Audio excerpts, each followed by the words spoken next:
Do you think they might be logged in to the other link, the registration Zoom webinar?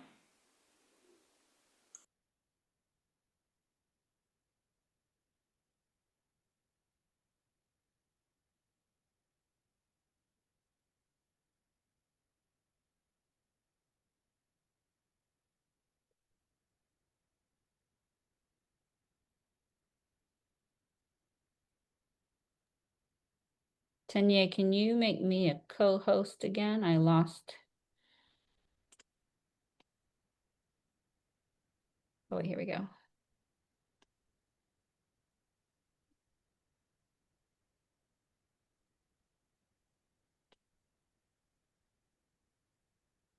There we go.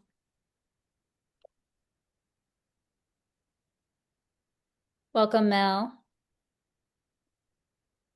Hi, good evening. Good evening. I was so confused at first. I didn't see my screen and I was like, oh my goodness, what's happening?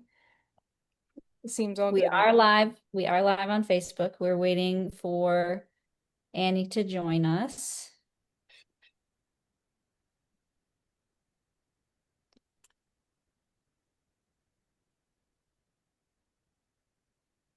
Hello, Facebook viewers. We'll get started momentarily.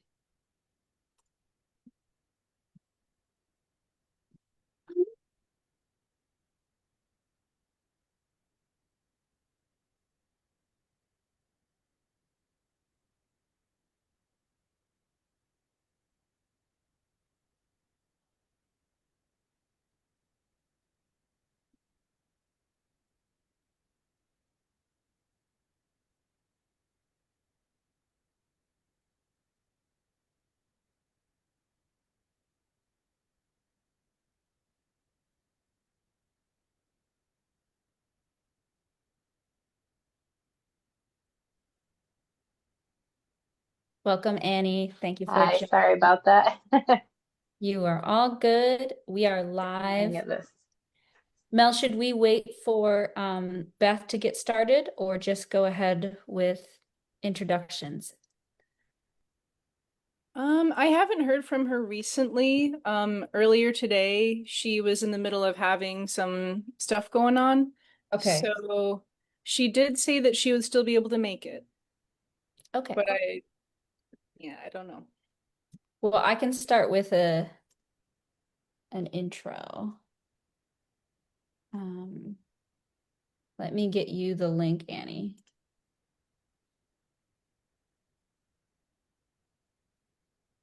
Thanks for putting this together, Josephine. We're really excited for everyone that's Oh my goodness. logging on tonight and just excited to talk and hear. Thank you all. You're the reason we're here. It's been an interesting week, as many of you who might be watching right now know. So a lot of good things happening and other things we're working on. So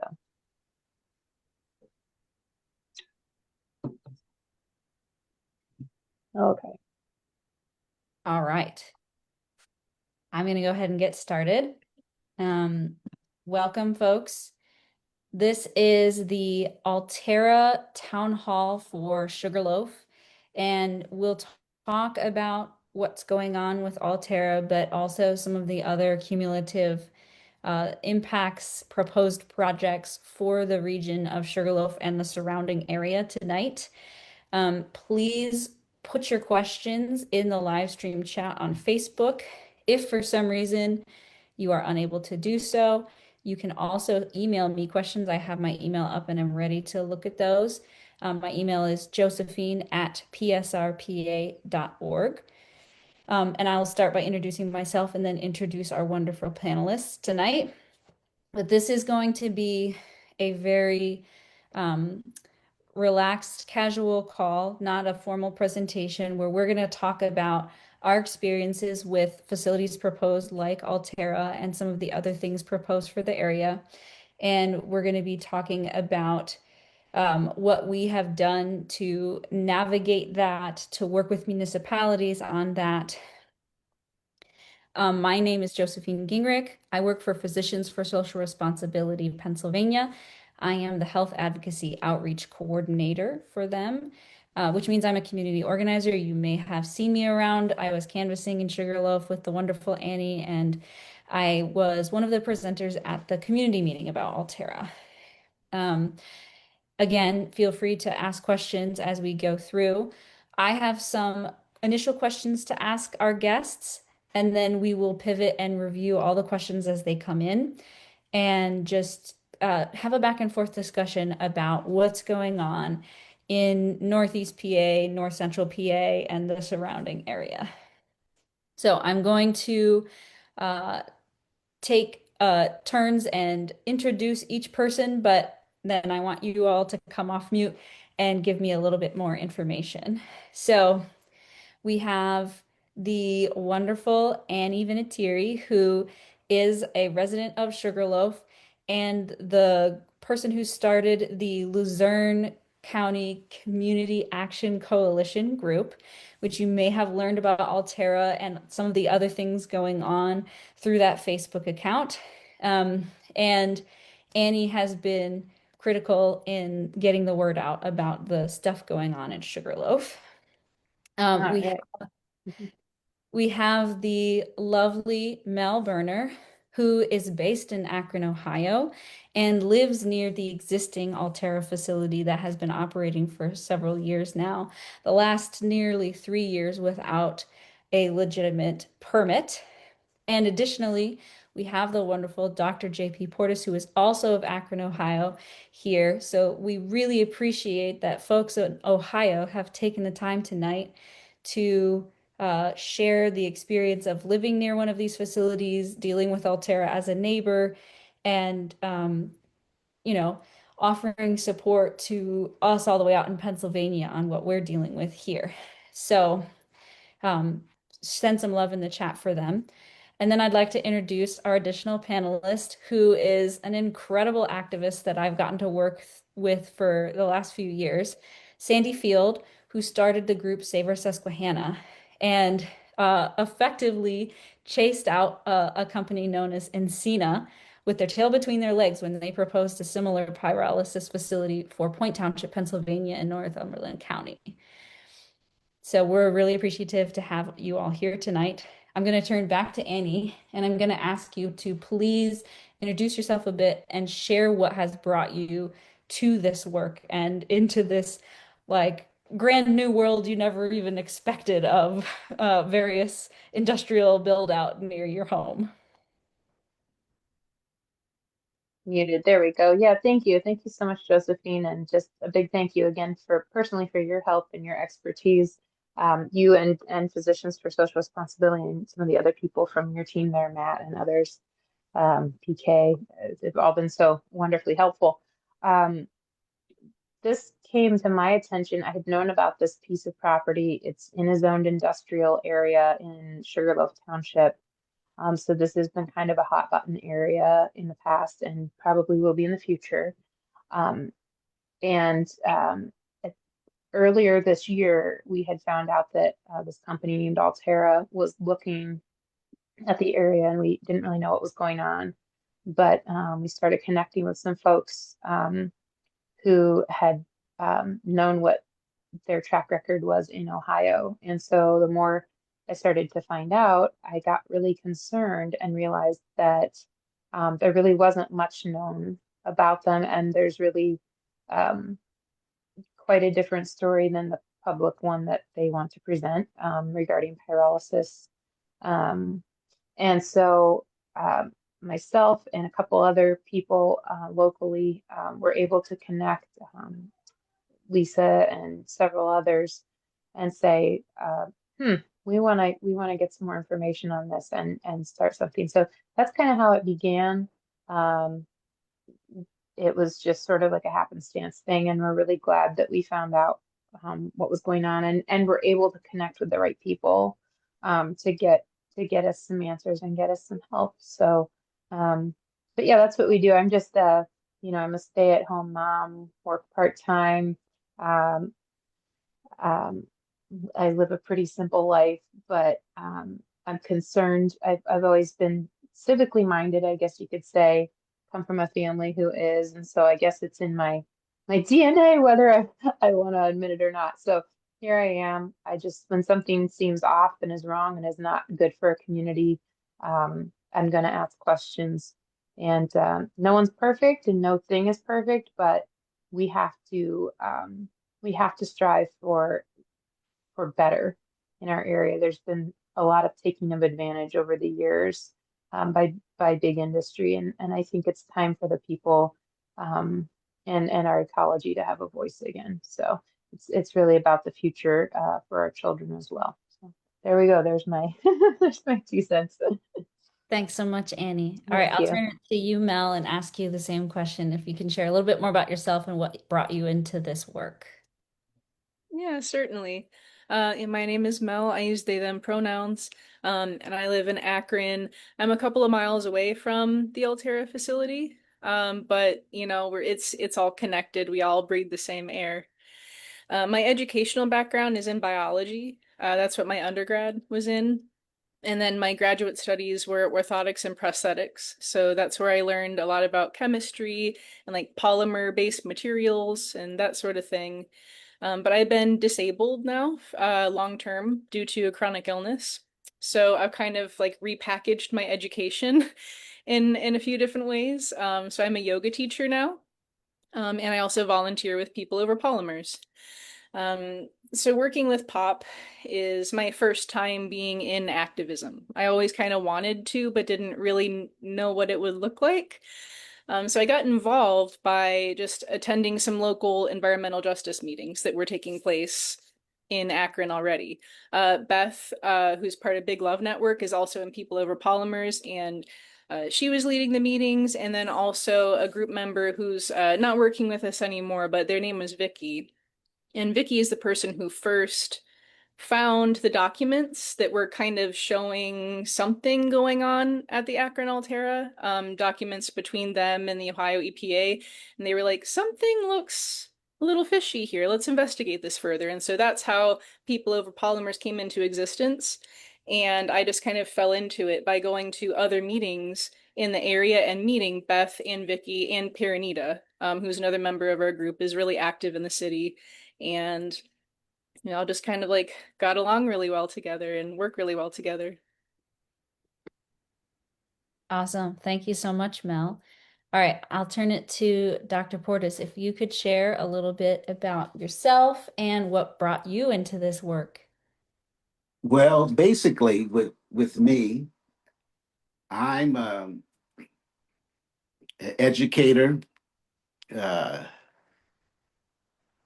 and by me being an educator and living in the what I call the cesspool of environmental racism, and I explain it. Growing up on the east side of Akron, when I would go to football practice, I would see white men faced in lamb black eating a bologna sandwich, white bread bologna, and hands as black as the shoes that I'm wearing today. And the soot that was from this company. Okay, so we're talking over 50 years ago. Fast forward, the Goodyear plants, they had a plant on Archwood, they had a chemical plant on River Street, and just the whole process of polluting the air. Let's fast forward to the 2022. Alterra, the plant that's at 1200 Waterloo Road on the southeast side of Akron. And what got me involved is this. Beth was at a meeting and she says, we're having a march about this Alterra plant that's polluting the air. I said, wow. But before that, they had a chemical plant that blew up 2 blocks away, and the soot was in the air for 3 days, literally. So I says, okay, I'm with that. I can do that. So I went up to this area they call the Rosemary area in Akron. So I said, this particular day, I said, I'm gonna wear all black because of the pollution, the soot. I had a black hat, black suit, black tie, black shirt, and black everything, black on black in black. So as I was walking, and it was hot. I mean, that day was hot. It was extremely hot, but I kept pressing. The younger people say, Doctor, you all right? I said, yeah, I'm gonna press my way. And so we gets to the plant and the people comes out. Now, mind you, there's no sign or no name on the plant. They have American flag flying outside of the plant. They come outside offering us water. Nobody from Big Love took no water, nothing from them. They was very intentional to say, well, we're doing a great work. We're hiring people, and I didn't have no comment. And so a day later, my head started hurting, having headaches. I don't have headaches. I said, where is this coming from? Then it dawned on me. I was marching by this plant, this Alterra plant. And with that, that's what got me involved. And the people say, well, I ride by the plant and I don't smell nothing. I said, well, have you walked by it? Have you been in the area by it? And then I had a client of mine tell me, says, you know, ever since we read the article in the Beacon Journal, I'm starting to smell that burnt plastic you were talking about in the article in the Beacon Journal. I said, oh, okay. So it's been affecting a lot of people. And the main thing I want to say, that a woman and her family left their apartment in the Rosemary because her children was getting sick. I guess one of the children has asthma, and they already have a breathing challenge. And so she says, I'd rather give up my apartment and move than continue to breathe these toxins that's in the environment, in the air. Can't get around it. And also, I like to say this, that when this explosion happened, all the grocery stores, it's a Aldi's, it's a Save-A-Lot, it's a fast food restaurants. Within that radius, they had to take all the produce from the shelves. Okay. The restaurants had to close down, and I guess they had to go through a sterilization process with that. They had to throw away all their foods. Now, we know corporate America does not throw away anything, but the EPA mandated them to do this. So I can continue on and on and on with this here, unscripted, but it's just something with lived experience. Okay.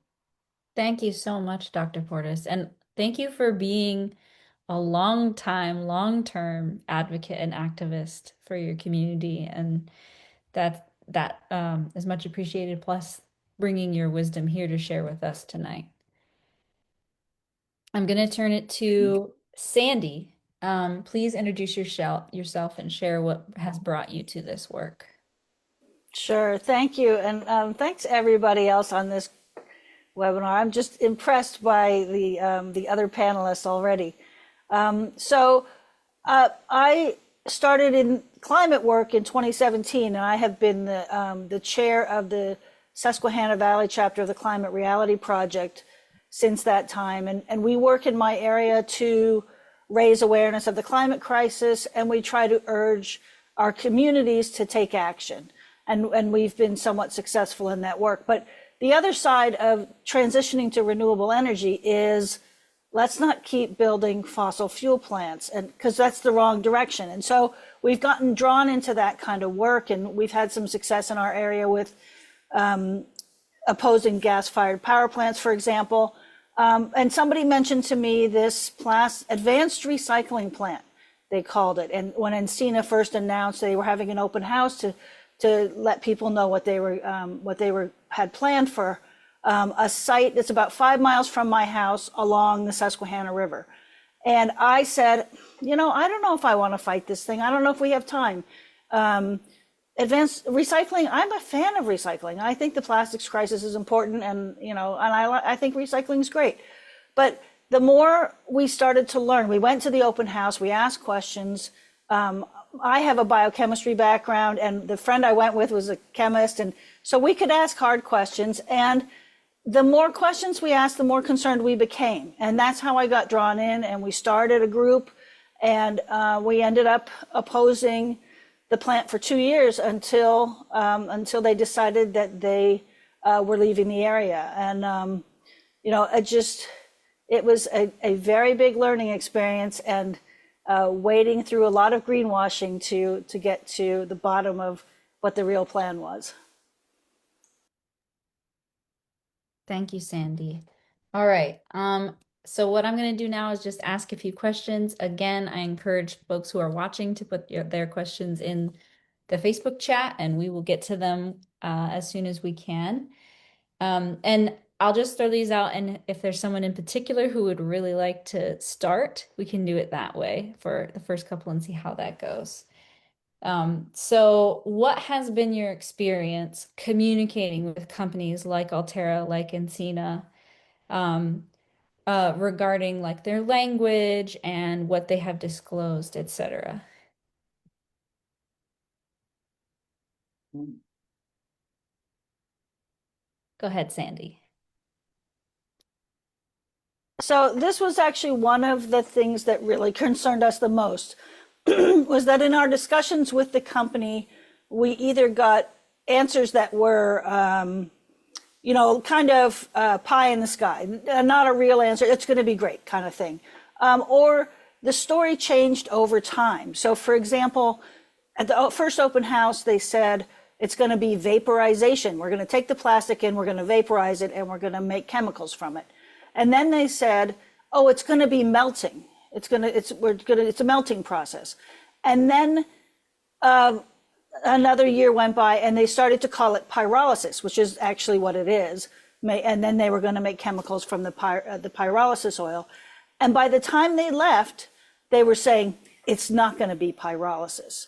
And so we just, as people who have some background, I'm not a polymer chemist, but they're going to build $1 billion plant along my river, and they don't really know what they're doing, and time again, they had a thing at Bucknell where they presented to faculty there, and they started asking hard questions, and they are polymer chemists, and they couldn't answer the questions. And so it just seemed like a lot of it was kind of marketing rather than chemistry. And we were very concerned that what their plan was to take so much plastic in and make so much chemicals out of it, and it was going to be scaling up a process to really just, many thousands of times scaled up, that it was really going to require a lot of understanding of what they were doing. And we were not convinced that was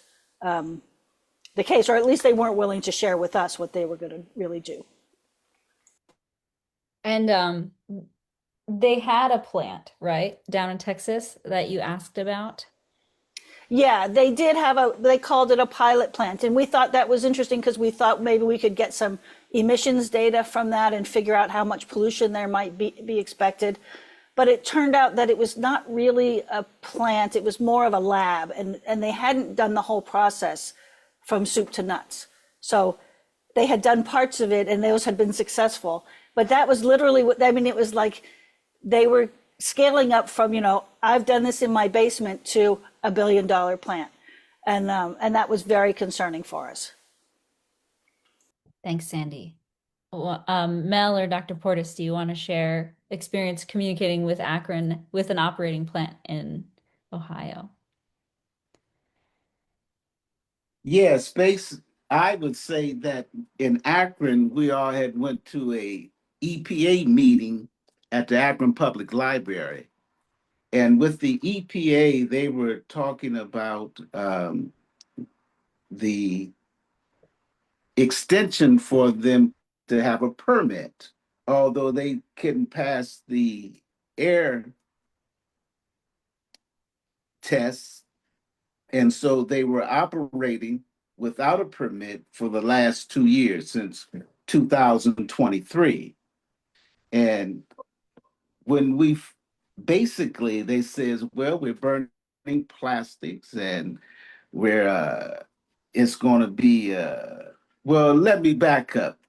Akron wants to be a polymer center, okay? Starting with the University of Akron. And so it's a lot of money involved. The city of Akron owns this plant, Alterra plant.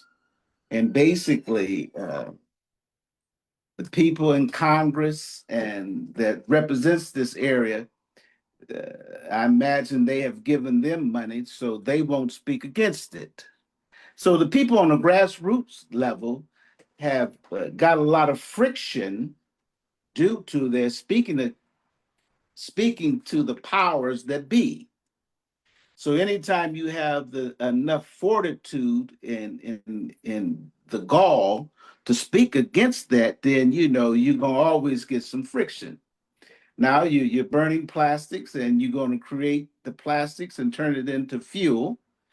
And then the fuel is sold to Chevron and other companies. Now they tell me that the fuel is basically, now listen very carefully, for jets. So the cloud of smoke you look up in the air, if even if you're in a rural area, you will see a cloud from time to time in the sky. And that's that same fuel that they burning from the plastic to get this fuel. Well, uh, what's concerning is that the EPA has given them by we're meeting, they haven't given the permit to continue yet, but they still are. See, and so therefore, in the state of Ohio, it's a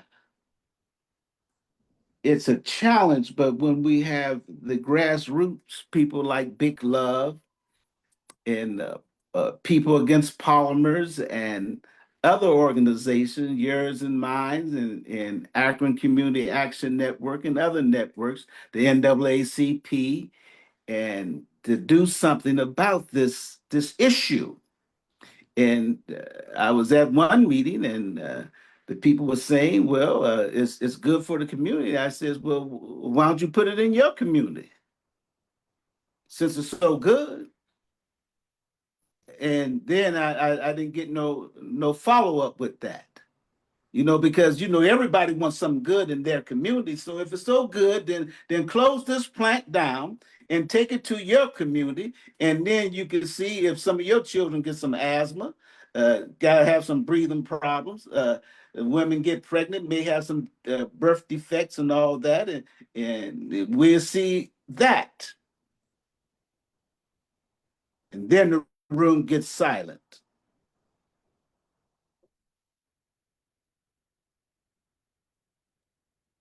That's what I have so far. I got some more for you. All right, thank you.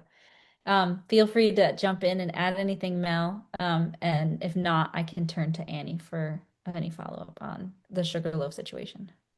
I was just going to chime in and add, like what Dr. Portis said, that and what other people have said, that they're not very good at answering questions. And we saw that at the EPA hearing, where it was Iraq Med and the Ohio EPA who was trying to answer these questions, but they couldn't really answer them very well, and it was very telling. But I also wanted to add that our communications with Alterra have been confusing and kind of irritating at times, where we can tell that they're intentionally trying to subvert the narrative.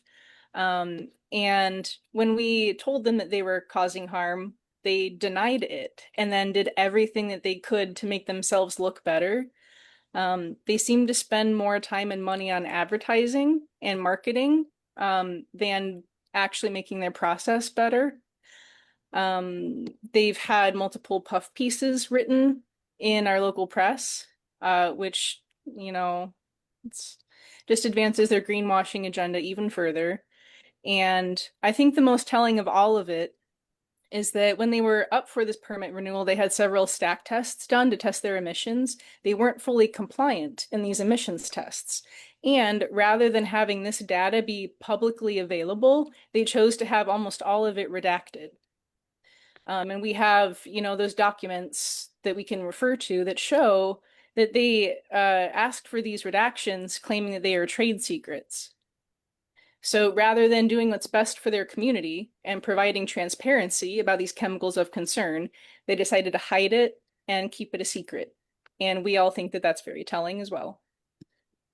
Thank you, Mel. All right, Annie, I'm turning it to you with the same question, but I do also want to add, as I'm watching the chat, a person is asking about if Alterra has backed out of Sugarloaf because they're now looking at the area for a huge data center. Where do we stand with the PPL lines? Feel free to elaborate a little bit on that in your answer on how it's been communicating with Alterra and trying to get information about what's going on. Sure, yeah, and that's a great question from the public.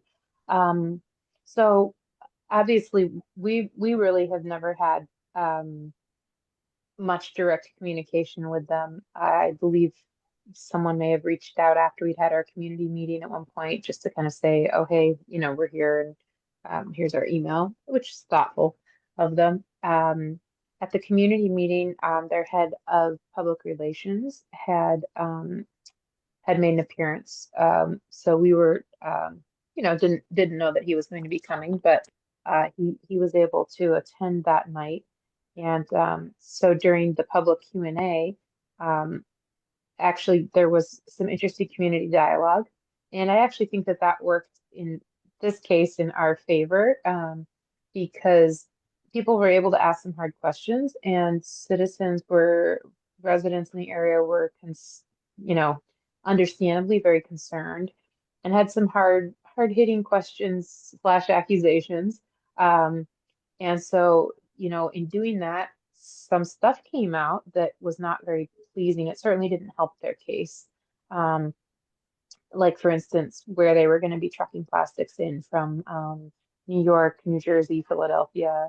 And so, all of that was not information people were thrilled with hearing. But in terms of their communication to the area, so they've been basically working on local politicians, regional politicians, at least for the Sugarloaf site, at least since earlier this year, I believe around February is when they started lobbying them. And so that's what people have to understand is that these companies do work for a lot of the time for their investors. And so they're going to be putting out information, like Mel said, putting forward a public face.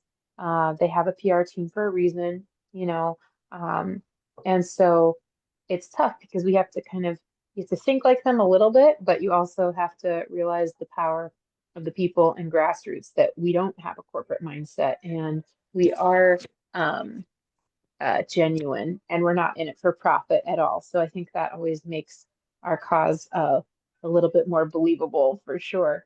But in terms of their transparency, they also in their Pennsylvania DEP, which I think is the equivalent of the Ohio, it's the EPA there, but not to be confused with the federal EPA, I think. But they also had quite a bit of redacted information under the terms proprietary.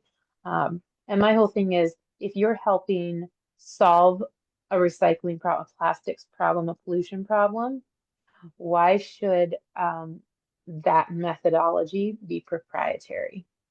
It just doesn't make sense. If you're actually trying to solve the plastics solution, and you're doing these altruistic things or whatever for the country or for your area. I just don't understand all the cloak and dagger. And I think it's because the real answer is it's profit driven, it's for the investors, and it's about bottom line. And they have to protect that by not being honest about what they're doing, which is that they're incinerating plastics.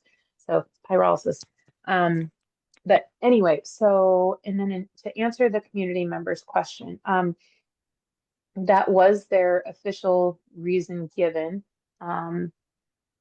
Essentially, they said it was like a difference in land use agenda from the land developer. So the estate of Pasco Shivo, Sister Linda Shivo owns the land, we believe.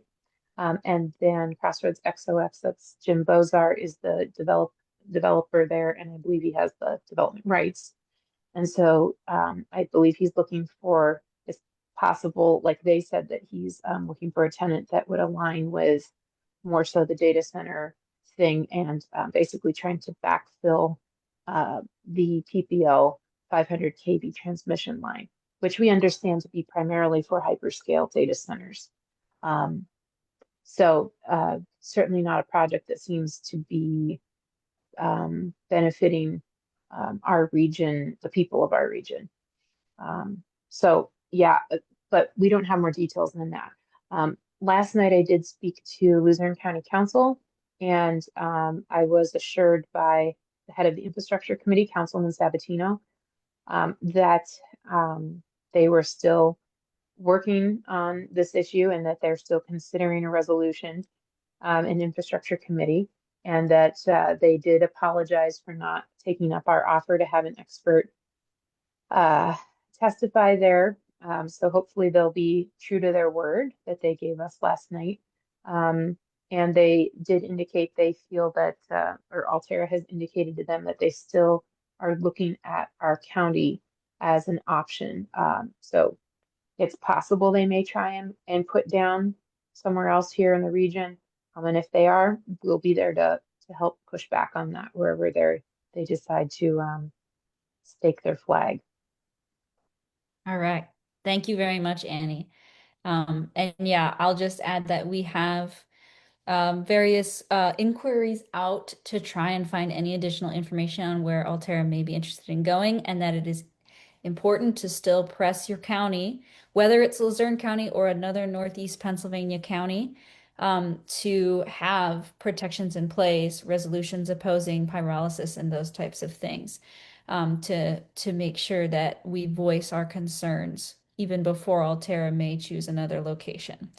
I would like to take a moment to introduce Beth, who has been able to join us. So welcome, Beth. Beth is from Akron and is dealing with Alterra in operation as a neighbor. If you would like to introduce yourself a little bit and share what brought you into this work, that would be awesome. Thank you so much, Josephine. My name is Beth Vild. I help run an organization called the Big Love Network. We work specifically on issues of environmental health within Akron, that sometimes I not so lovingly call Tar City. So we have East Akron is a neighborhood that has legacy plastic pollution in a way that is probably bellwether for the entire country. So it is not that surprising that we have the country's oldest advanced recycling facade of Alterra. And as Dr. Portis was saying when I jumped on about the health disparities in East Akron, when we look at the specific chemicals and the health effects from those chemicals that come from Alterra, they match the health disparities in that neighborhood. And the health disparities in that neighborhood are some of the worst top 50 of any city in the United States.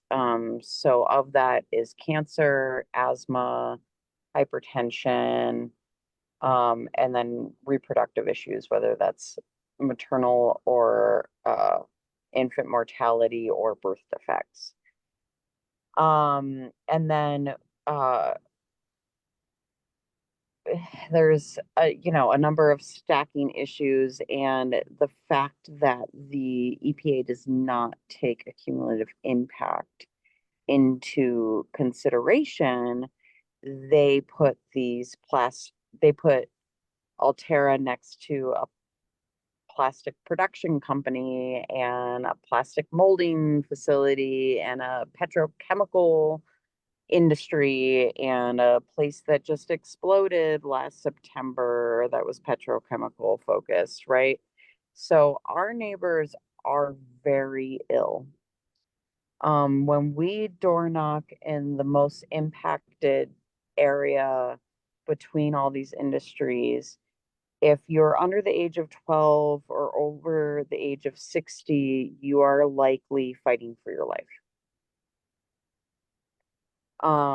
And this is what this industry, this is the legacy of this type of industry of plastics. This is the legacy, and and Alterra is the solution for this industry, which is just more illness.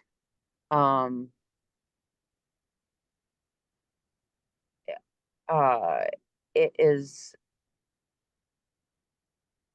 what Mel was talking about with the greenwashing and the lack of transparency from Alterra. It has been a whole encompassing campaign of theirs to really greenwash our Democratic elected officials, people that I never thought would buy for something like this, have been completely brainwashed in what Alterra is doing. Alterra will say the opposite of what the science is actually happening, and not be held accountable and be published in the newspaper for it. In our local newspaper, as I'm sure is an example for a lot of local newspapers, you have some content that you can just search and look at without having to have a paywall. And then you have other content that you have to have a paywall for. Well, any resistance to Alterra is behind the paywall. And all of Alterra's HR fluff pieces is past the paywall. And those fluff pieces have information in there that is just wrong, that is just like factually untrue. And their level of greenwashing and trying to change the narrative is to the point that even our director of sustainability, who just recently became a position because of advocacy that I've done in the city for about 15 years and that the head of my board has done for about 30 years, that she thinks advanced recycling is going to save our city, while the people that advocate for it say, we don't know what's happening with the smokestacks. However, we know that this is the future. And that's because that is the only way that they can get their industries that are either rubber or plastic based to excuse the fact that they are running at full speed ahead. So the expansion into Pennsylvania is a chance for them to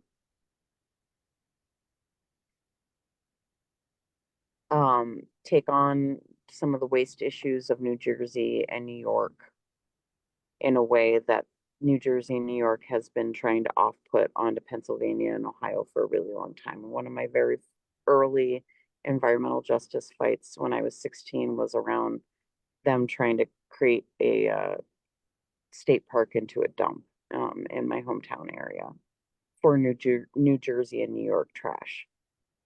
So it is incredibly important to continue to be advocates moving away from this. I'm not saying that a data center is necessarily any better. Intel would love to drain Lake Erie to have their plant going, right? What we have to realize as a region is that we have some of the most replenitive water sources in the world for fresh water. And that our economy and our long-term survival is based on protecting our environment and protecting one another's health and well-being. Alterra is, I wouldn't even say that they're not forthcoming. They outright lie about what they do. And they change their narrative anytime the profit motive moves them.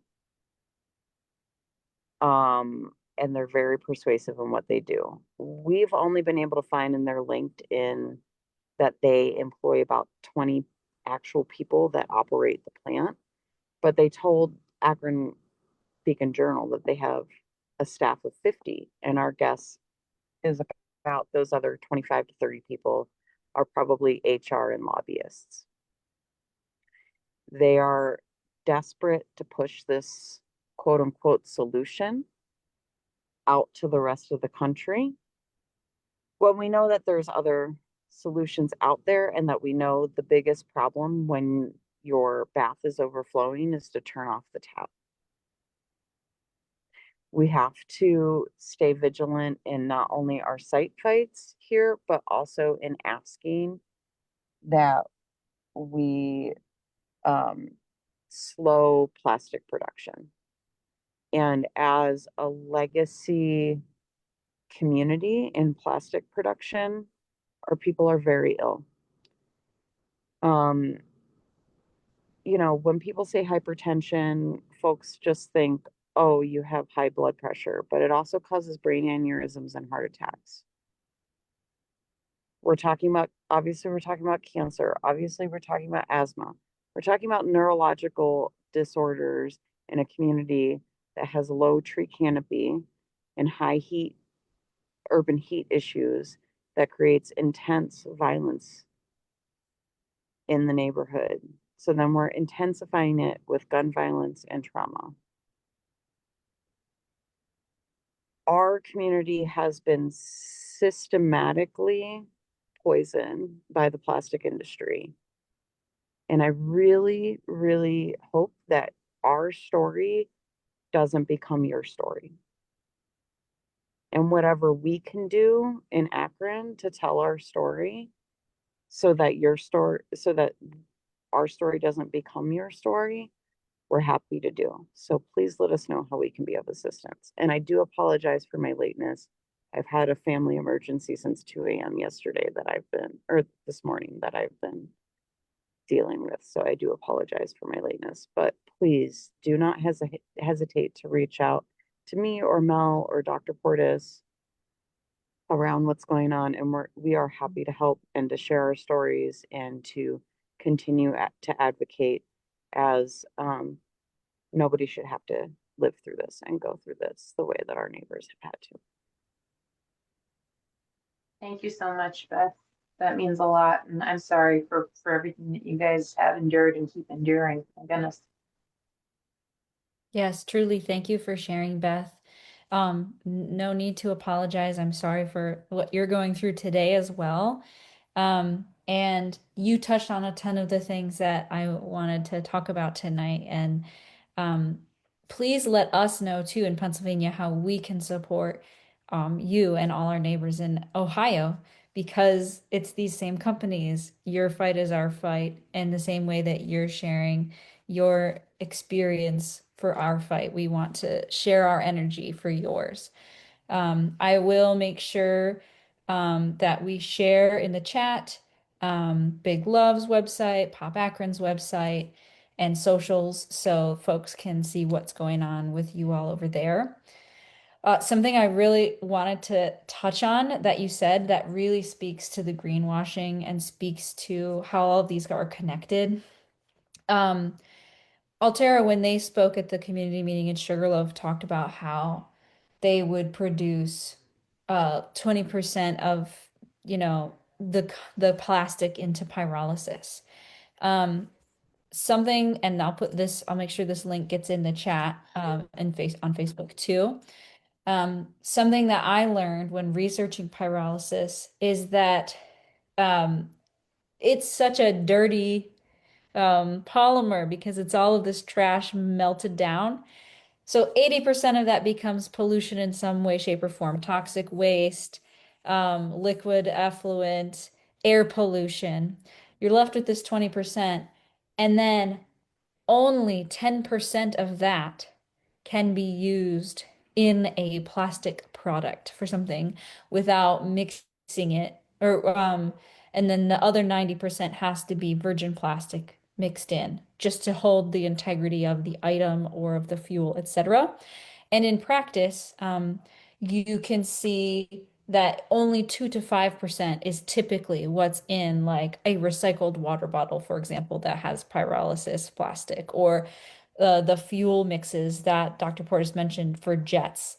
So, what I really want to stress here is that it's a percent of a percent of a percent. And what this really does is it allows companies to say they're recycling, well, really 90% of what they need is additional virgin plastic.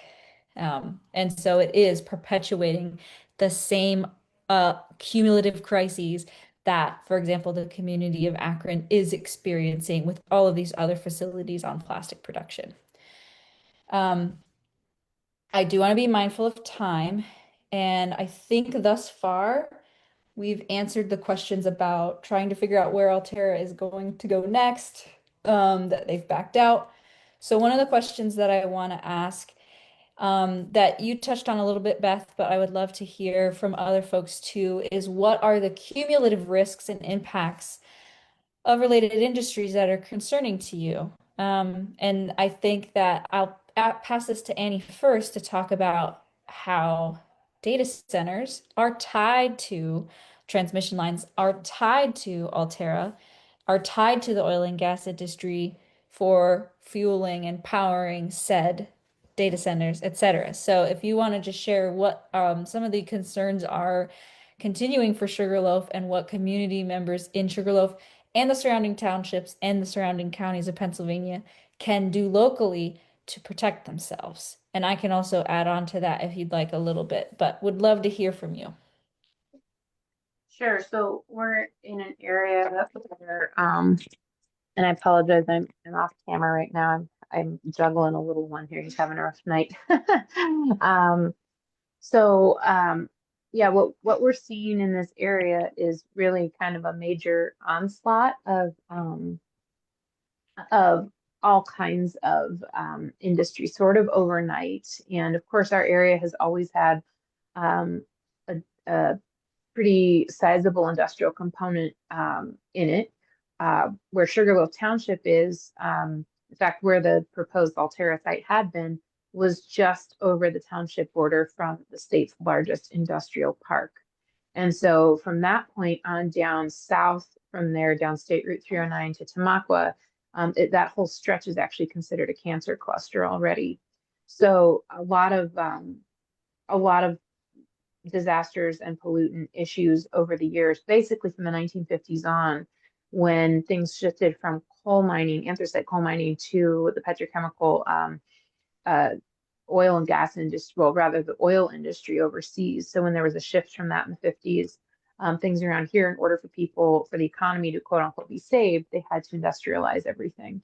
So they had a bunch of blue collar workers that they needed to get jobs. So that's kind of the whole background of the area. But now what we find ourselves in is a real crosshairs, because we also have something that a lot of other states don't have, which is that we have lots of available land, farmland, woodland, that kind of thing in terms of the East Coast.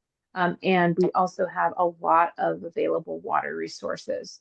And so that makes it very very desirable for data centers because they consume an intense amount um, of water and energy daily. And if you'd like more information on that, Josephine, I'm sure will leave a lot of info on that, but like amounts you can't even fathom. Millions of gallons of water a day. Oh, hey, another little one. um, so um, that's, a lot of the developers in this area are seeing big dollar signs and good night, baby. And so so that's really what's kind of driving a lot of this. And, obviously we live in a diverse economy in this country, and so we don't want to say, oh, we're against everything.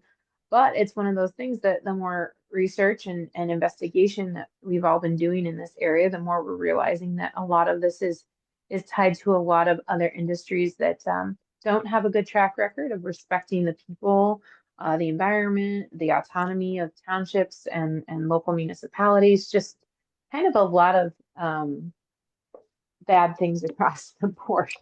So yeah, oh hi bud. So that's kind of I feel like I'm losing my track here. Maybe you want to refocus me a little bit, but No, I mean, you're doing yeah, great. that's what's going on here. And what we're seeing in every, I wanted to double back on one little thing. Something that we had heard them talk about Alterra when they were trying to downplay what it was that they do was this talk about a synthetic minor source. And I think that that's really interesting for people to know what that's all about. They say, oh, we're only a synthetic minor source of pollution. And in fact, sorry, yeah, thanks. And in fact, that's just basically a kind of a stopgap measure. It's a way that they can classify the fact that they're still putting out really bad pollutants, but they're basically it's like a throttle on it. Like they're only allowed to put it out maybe for so many hours a day because the stuff is so bad, right? So it's a real like manipulation of terminology to make it sound like, oh, we're just a minor source. We're not a major source, but really that's a lot of legalese, a lot of legal jargon. Um, uh, they still have the capacity to be a major source of emissions, but they're choosing to operate synthetically as a minor source and put time limits on it in a given day or week. So that's another thing I just really want people to stay alert to. If you hear or see this going on in your community, or they start trying to come around again and beat the drum here in Luzerne, do not be thrown off by that. That is a manipulation of the facts.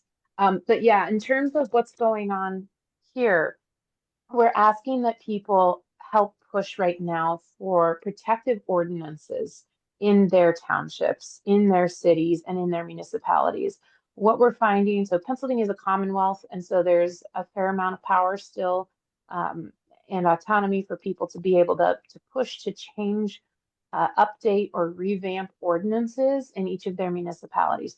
So we're really calling for Sugarloaf and other regional townships, boroughs, municipalities, cities to do that and to make sure that they're up to date, that they don't have gaps in there where a developer can come in and say, oh, we have a curative amendment or you have a deficiency in there and this gives us the right to put in a big polluter, or this gives us the right to put in a data center, but we're going to also happen to run 50 backup generators on wheels. And because they're on wheels, they're considered non-stationary. So they don't have to pass stack or emission tests.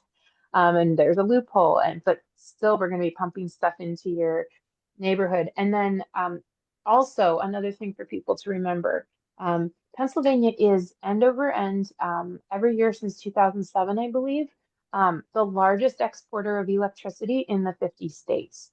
So when we're being told by groups like PPL or others that that we we need this and that PJM has said this must happen or things like that, it's really good to do your own research and look into that, because the truth is we actually already export a lot of electricity, and the reason that they need to do grid build out, i.e. transmission lines or other major changes like this, is because of hyperscale and big polluters or big data centers that want to go in. So it's always good to peel back the layer, like Beth said, and Dr. Portis and others, and Sandy has said, it's like you really want to dig in and see. And if you don't know, ask, contact people, ask questions, read a lot of articles. I'm just self-educated. I was a history major in college like 12 years ago. So I'm not I'm not an expert in any of this, but you can learn a lot if you have an open mind and a keen eye for this stuff. Awesome. Thank you so much for sharing all of that, Annie. Folks, we have put a link to several model ordinances that you can modify and share with your local municipality and say, hey, I want these protections in place for data centers, or hey, I want an overall environmental nuisance ordinance that will sort of protect me from a wide variety of things, such as pyrolysis facilities, data centers, and would even, if you live in a township next to one where there's something proposed, sometimes that will offer your municipality some type of ammo to enforce pollution requirements or limits if that neighboring facility in another township is impacting you. So there's absolutely things you can do. Another thing we're going to share in the chat, if I can pull it up here, is we have an action alert out right now to the Township of Sugarloaf saying on the August 19th meeting next week, which I hope you all who are local are able to come and attend. I will be there. You can ask me questions. I know Annie's going to be there. We are asking for them to put this example ordinance of environmental nuisances on the agenda for discussion. We're not asking them to pass it. We're not asking them to officially have a position. We just want to make sure that talking about potential zoning opportunities or potential zoning changes are a transparent and open process for public input. So we will put a link in the chat for sending an email or a message to that township. But please take these ordinances if you live in a neighboring township or borough, bring those to your municipality and share and say, let's modify this to suit our needs and protect ourselves in advance as these different types of related industries come and propose projects for the region. I don't see any additional questions, and I do want to be mindful of time. Panelists, are you available to stay on a few more minutes if we talk a little bit more to make sure that there's no any other burning questions from the viewers? All right, thank you so much. The thing I want to sort of wrap up with and talk about, and again, please ask your questions. We're still here listening if you have something you want us to answer.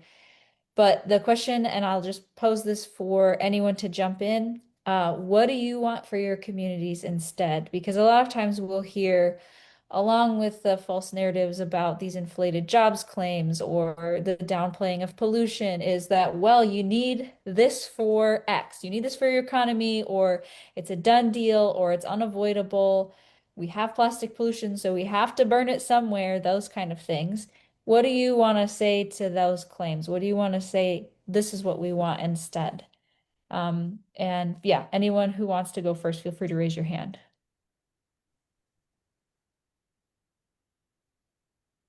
All right, go ahead, Sandy. So this was actually something that after we and Sina decided to pull out of our area, we had this really fun experience. Well, it was fun for me. We had like a final Zoom meeting, and I thought everyone was going to be like, "Well, see you later." But we took like the celebration picture, and then everybody started talking about what's next. I didn't prompt them. I didn't ask them. They just started. They were like, "Well, we've done this. Now we've got to. What's the next thing?"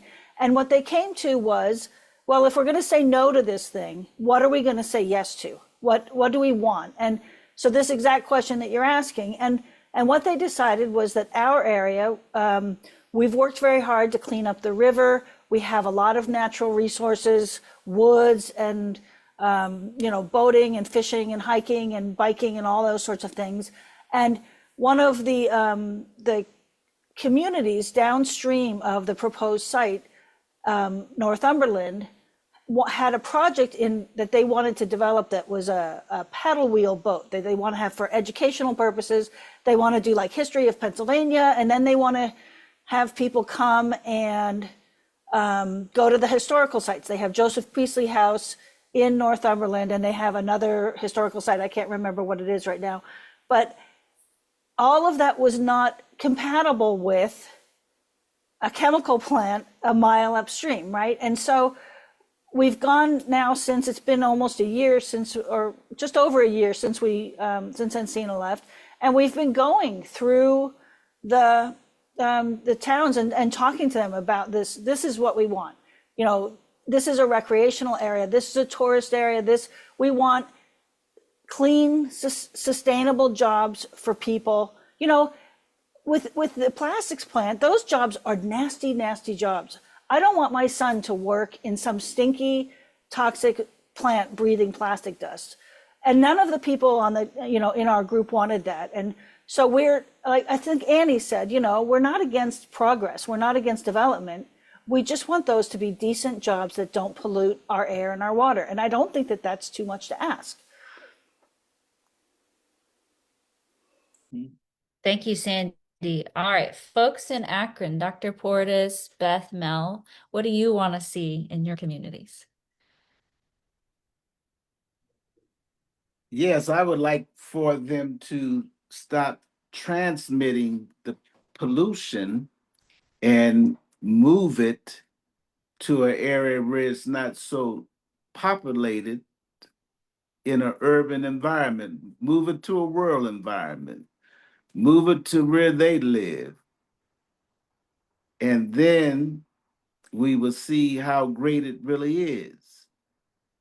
That's my proposal. And that's the only satisfaction that I could really get out of it. Thanks, Dr. Portis. Go ahead, Mhm. Mel. I think I would add that we also want to see some better air monitoring equipment in our city. What we have right now is just not adequate. And we asked the Ohio EPA about putting some of that in place, and they said, oh, there's just not the budget for that. And to give some perspective, the chemical fire that's been mentioned a few times, that was not picked up on the air equipment that we have in the city. So I think that also says a lot. Obviously, we don't have the right monitors in place. There's not enough of them. They're not in the right location. And the data that's being collected isn't being like put on some public website that citizens can access. It's all self-reported to the Ohio EPA.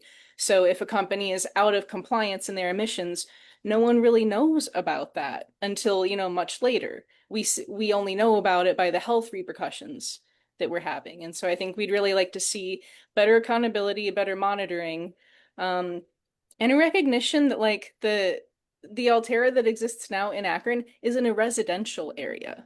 It is zoned residential and commercial. There's a preschool nearby. There are churches nearby. There are apartments nearby, strip malls. Like, this is not an industrial area.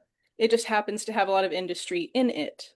And so, especially as we're looking ahead at these potential polymer projects, we want to make sure that everything's being regulated the way that it should be. Thank you, Mel. I would like to, if I can add to that really quick, when you Go for say it. like it's in a commercial residential district, that like first off, that's just appalling. Like that's appalling. It's so appalling to hear. But also I understand that frustration because a lot of our pushback here with the location um, on Tom Hicken Road in Sugarloaf was that it's the one zoned industrial district because it happens to back up against that industrial park in the next township over. And in Pennsylvania law and municipal code, you have, and this might be the same case in Ohio, you have to have a certain percentage of every township that is zoned industrial. But as it turns out, there's really almost no buffer between that and an immediate residential district. So there were people right there. There's one road, a 2-lane road, where people that was the buffer.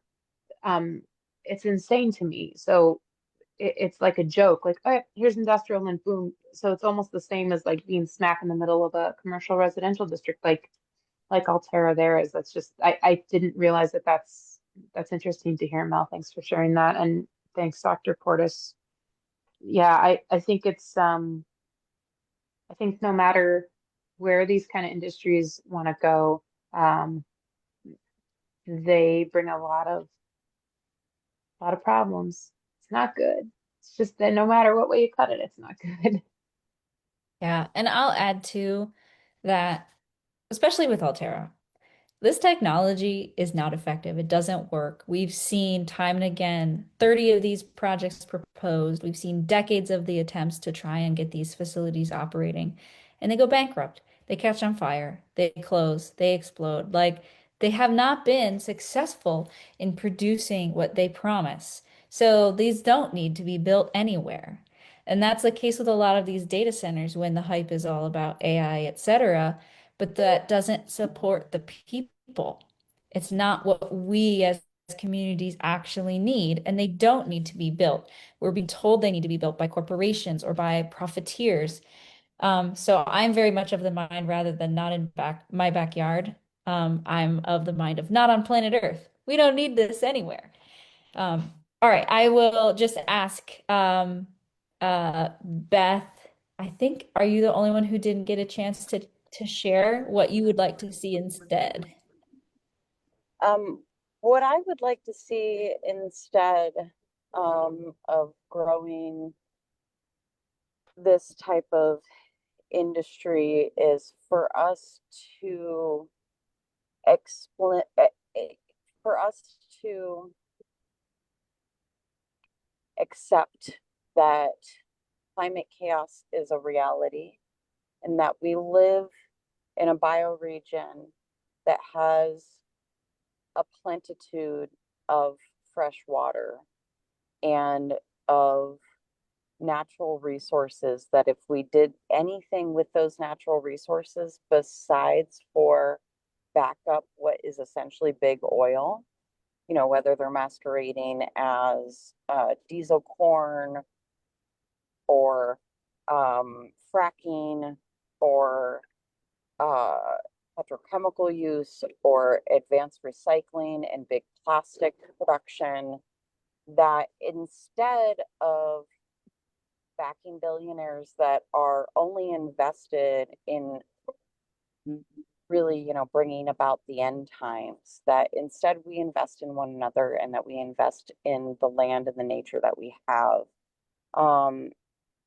I think that we are going to, and I believe that we are starting to see already even, and certainly within Ohio, the Cuyahoga River watershed is starting to see an influx of climate refugees, even within our own state, because of what happened around East Palestine for us in Ohio.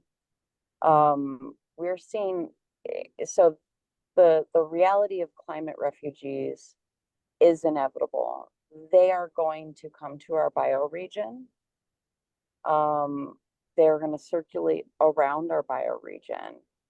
And if we can make communities that can thrive and live together, I think that we have about 25 to 30 years of, even if we just invested in people starting small businesses that deeply invested in creating real sustainable solutions to the climate chaos problem in our region, that we would have great jobs for 25 to 30 years and the ability to figure out what our economies look like beyond big oil. And I think that it is our duty to do these just transitions and to bring them forward, and that we actually are can become a region of refuge in a time of climate chaos and fascism, that we deserve so much better, and that we have the real solutions when people talk with people and when people are able to get financially backed in their ideas for what the future can look like. You know, I see teenagers have better ideas of what our future can look like than the average politician in our region. And I believe in us. I believe in us working together to create the future that we need and we deserve. And hopefully, as a region and as a bioregion, we can work together to make that future and to stop living in a draconian age of poison and exploitation. Thank you so much, Beth. And yeah, I want to stress to everyone, to the folks viewing, that there is a path forward. We have that, and we have that power within our communities and our resilience. And especially this area is mapped to be one of the more resilient areas in the country as we have various polluting impacts and we have climate change and all of that happening to us. I want to uh, just open the floor, especially to the folks in Akron, or to Annie, or you both. Are there any final asks you want to share with the audience of our next steps in continuing this effort to protect our communities?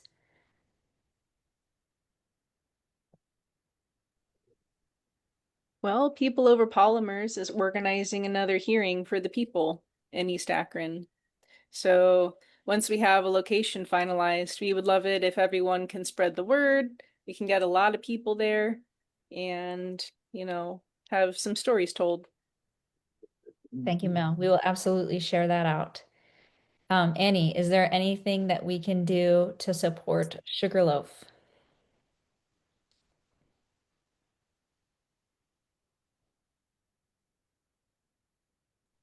Sorry, was having a technical issue there. Yeah, thank you. And we'll be happy to share any stuff you guys have coming up, Mel. Keep passing that stuff our way. Um, I would just say I think it's really important for people. This is going to be it's going to be a long haul. That's like the heavy thing I have to say, like this is a victory right now, and I'm grateful for it. But I'm also not letting my guard down. Um, I think if folks are really concerned with the data center and transmission line aspect, um, a good page to follow or to get in touch with would be the Alliance to Stop the Line. They've been doing a lot of work, important work, in the community in this region as well. And so they may be someone you can connect with if you haven't done that already. Um, and we're grateful for some of the things that they've been able to do so far. It's really important to stay civically engaged, and if you're not sure how to do that or you're not comfortable with it, please contact us. I'll be happy to help you with that or direct you in the right way or try and help answer any questions I can. And just like we spoke earlier, it'll be very important. There's some critical things coming up regionally. Um, Keep your ear to the ground, follow us, and don't. I think the biggest thing for all of us, it's so easy because our own personal lives can be really, all encompassing and all consuming, but don't let your guard down. Just because things seem to be getting better on one aspect or another doesn't mean that something isn't around the corner. And I hate to say that like, oh, wait for the other shoe to drop. But, there is a way forward. Like Sandy said, there's amazing community dialogue that's taking place now that hasn't happened in my lifetime in our area, which is awesome. So we have a lot to look forward to and a lot that we're creating. And I think it's up to the community members to say, how will we forge forward? How will we stay informed? And what actions are we going to take to protect ourselves? One of the issues here, we still live in an area where we've had a polluted Nescapec Creek since the early 1900s. It's a contributor to the Chesapeake Bay watershed. The Black Creek is also connected to that. It was just remediated like 2 years ago. and it's potentially going to be impacted again by proposed data centers right along that area near where Alterra would have been in Sugarloaf. So there's plenty of opportunity. Like the fact that the politicians have end over end ignored a major polluter into the Susquehanna River, it dumps out millions of gallons from the Jetto mine tunnel every day or every week, millions of gallons of acid mine drainage water. So there are real things going on. Like I don't have fish that swim in my creek at the end of my drive because they can't. So that's just one taste of what's going on. We have a lot. We have a lot to work through, but we're going to do it. I have faith in it. I've seen people mobilize and be concerned and involved in ways I never thought I would in my lifetime in this area. So down with complacency and just up with action. That's what we're gonna do. But sending a lot of love out to Akron. You guys are true warriors out there. You're the OG warriors, and we can learn a lot. We can learn a lot from you. I wish it wasn't so, but you guys are pretty awesome. So thank you. Thank you for everything that you shared tonight. And lots of love and lots of good juju your way. Yes, thank you so much, everyone. A special big thanks for folks in Akron, Ohio, Dr. JP Portis, Beth Bild, Mel Berner, for taking time out of your evening and sharing your experience with us in Pennsylvania. And we hope we can pay it forward and support you as your fight continues with an existing facility and the cumulative impacts of all of those other industrial projects in Akron, Ohio. So we would love to offer you that support. Don't hesitate to share and reach out just like you offered to us. And we'll keep the line of communication open there. Thank you so much, Annie, for leading the charge in your community to protect the folks of Sugarloaf and the surrounding areas. I'm thrilled that Alterra has canceled their project in that township. We will chase them wherever they go, and we will keep an eye out and figure out how to help support and prevent these other build outs that are threatening the area. Thank you so much, Sandy, for joining and sharing your success story in chasing out Encina and the work that you're doing to continue growing your community in a resilient way as we deal with just the impacts of all of this pollution across our two states. Folks who are watching, thank you so much for sticking with us and attending for the whole live stream. If you have burning questions, or we end the stream and you share something else that didn't get answered, we are absolutely going to be checking comments and we will do our best. Again, you can certainly email Physicians for Social Responsibility. You can email me at Josephine at psrpa.org. And you can reach out to us through our Facebook. You can reach out to Pop Akron through their Instagram. You could reach out to Big Love through their Facebook. You can reach out to the LCCAC, Luzerne County Community Action Coalition, through that Facebook. Sorry, it's a mouthful. No, it's all good. But yeah, so we're gonna close it here. Hey, I really Josephine, can I be a pain really quick? I do think PK has a question that came in really quick. Can we put her okay, on mic? absolutely. Okay, Can you hear me? Yes. All right, this question is from Jamie Walsh. In some of these other areas that are represented on this call, we are new to the fight. We have been trying to get answers from employees and elected people. We know some of them are involved. What suggestions do you have for us to find answers? That is an excellent question. Thank you for flagging it as we were wrapping up. Much appreciated. Annie, do you want to start? We can start with whoever, but Well, yeah, thanks for the question, Jamie. I don't know, PK, maybe I don't want to say I'll it put the one more question time. in the chat again too. Yeah, So you- yeah, that'd be good. I just want to make sure I'm answering correctly. Um, okay, I see it. Okay. And some of these other areas that are represented on this call are new to the fight. Okay, it's really tough with getting answers from people. Usually you don't get to speak to the elected officials directly. We've been lucky. We've had a few local representatives like Mr. Walsh, Mr. Watro, who have been more forthcoming and helpful, and we're really grateful for how candid they've been and helpful in connecting us to resources and meetings that they've been. But that's not typical, sadly. I would say, boy, it's so tough. I think it's important to look at you can look at their voting record, look who their donors are. That will usually give you a pretty good idea. But there are, a lot of these groups like Physicians for Social Responsibility have put out some really good materials. And they have people who do policy stuff that are willing to talk with folks and give example documents, like Josephine said.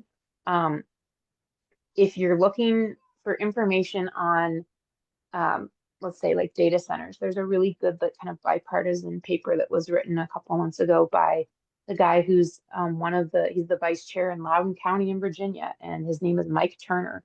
And you can just Google Mike Turner white paper, and that gives you kind of a very like broad look at it without a lot of slant one way or the other. So that's kind of sometimes like a good starting point if you're, concerned about those sorts of things. But yeah, I mean, just feel free also to talk to us, talk to me. If I don't know the answer, I'll send you to someone who does. But yeah, I know it can be really daunting, and it's like you get disappointed because you're like, oh man, I voted for that person, and now they're like, for all of this stuff, what's going on? But we find out that they actually don't often really know what's going on because they don't have people showing up in Harrisburg that are average citizens like you or I. They have lobbyists showing up there. And that's that's who's gonna have their ear. So that's kind of what you're up against, but that's okay. We can change that narrative, and we could totally change that narrative. Thank you, Annie. Would anyone else like to add? Beth? Yeah, so the few conversations that we've had with ex-employees is that the one ex-employee that I've spoken with, one of their family members, they were injured at Alterra, and Alterra did not honor their workers' comp from their injury. So so that's important to note. The only other employees we've come across one other employee when door knocking, and she had been working with them for a few months and was really, really, really, really, really ill. And when we came to her door and talked to her about what was going on, she finally kind of started putting the pieces together around her illness and her exposure. And I was a part. Big Love is part of Break Free from Plastic Coalition, and I was part of their fellowship this last year, which really helped me kind of understand the science behind all of this a bit more. But that's a really great resource, as a lot of the folks within that coalition are doing a lot of research and a lot of really great information. I had put in the chat earlier, the NRDC, their main chemical person who I was on Capitol Hill with this year, trying to advocate against the horrible things that they're trying to do on a national level and in order to allow for this type of industry to exist. And he was saying that the chemicals that are coming out of advanced recycling places have a 1-to-1 to a 1-to-4 cancer rate. And they're trying to completely erase any regulations on a federal level around toxins and the emergence of new toxins, so that specifically this industry can produce these toxins without any oversight. The Ohio River Valley is it Institute Mill? Did I get that right? Yeah. They have a great informational piece about how plastic recycling is a farce. And just basically a lie from big oil and big plastic. That's a really great resource. And you know, the fact that you guys are on the offensive around this plant getting started in your region, whereas we're fighting something that's been here for a long time and is very greenwashed. Like our politicians don't want to talk to us. Somebody who I uh, was friends with before she was ever a politician is now our congresswoman will not speak to me because she gets campaign financing from Alterra. They are very pervasive. They buy everybody out. They have a lot of money from ExxonMobil to do so. So, be careful as you talk to politicians around this because the greenwashing seems really democratic and friendly and blah, blah, blah, blah. But the actual science behind it shows that that's all garbage. And politicians systemically do not want to get into the weeds of issues like this. But they work for us. They work for us. Don't forget it. Keep talking to one another. Encourage people not to work for these people. And that if they do, that they have folks outside that will amplify their voices. That is a very worthy cause within itself. They work for us. Don't forget it. While it might seem like we live in a fascist dictatorship, we actually don't yet. Keep fighting for those people to work for us and to do the bigger dive in what our lives actually look like in the reality of immense pollution and corporate greed. Thanks so much, Beth.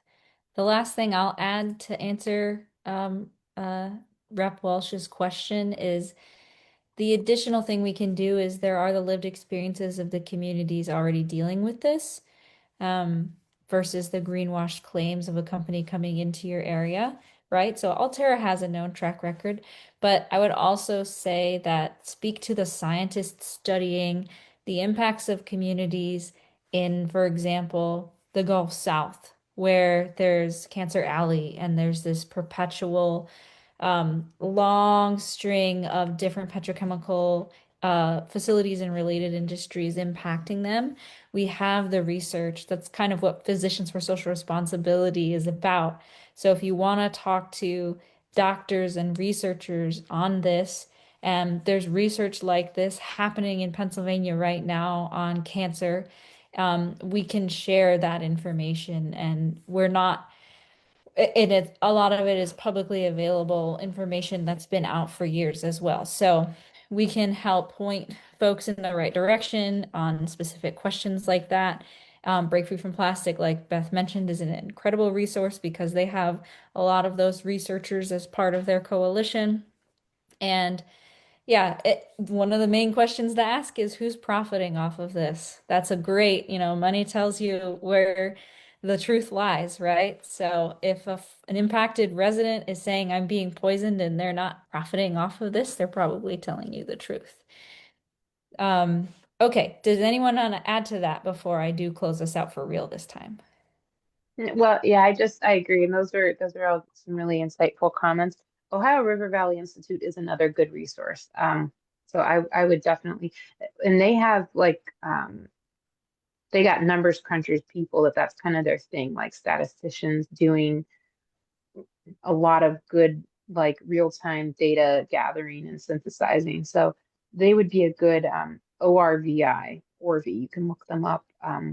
They're a really good resource too, and they're pretty I would say they're pretty like middle of the road. Uh, maybe, I guess, depends on your opinion of that, but I think they're very even-handed, very fair with what they put out. Yeah, that information, I meant to go back to that, but to chip away at some of the things of, oh, we've got to have the grid build out, or we have to have this area for this or that. Like some of that, actually, Mike Ewall found Energy Justice Network. They're another group. He's helped fight a lot of good things and been able to help defeat some petrochemical industry type things. There's just a lot of good resources out there. But yeah, I yes to everything you guys are saying. I'm just so grateful for this tonight. Thank you so much. And the conversation doesn't have to stop tonight. This was just in preparation for the upcoming Sugarloaf Township meeting. Remember, y'all, it's at 6 p.m. next week on August 19th. I hope to see you there because I'm going to be there. And as soon as the folks in Akron have their next community hearing, we will be sharing that so that you can support them and let your relatives in Ohio know that they need to show up and support as well. So thank you all. Again, if additional questions pop up, we will be doing our best to answer them offline. Continue to communicate with the various pages and links that we have shared, because there's a ton of incredible groups in both of our states fighting for our health and our environment, and our community safety. So I hope you all have a good night. Thank you so much to our incredible panelists. We really appreciated your time tonight. Thank you for going over and answering all of the questions that we received. I hope you all have a lovely evening, and we will chat with everyone soon. Take care, everybody. Yes, you too. Thank you. Thanks so much. Have a Thanks, good everybody. All righty.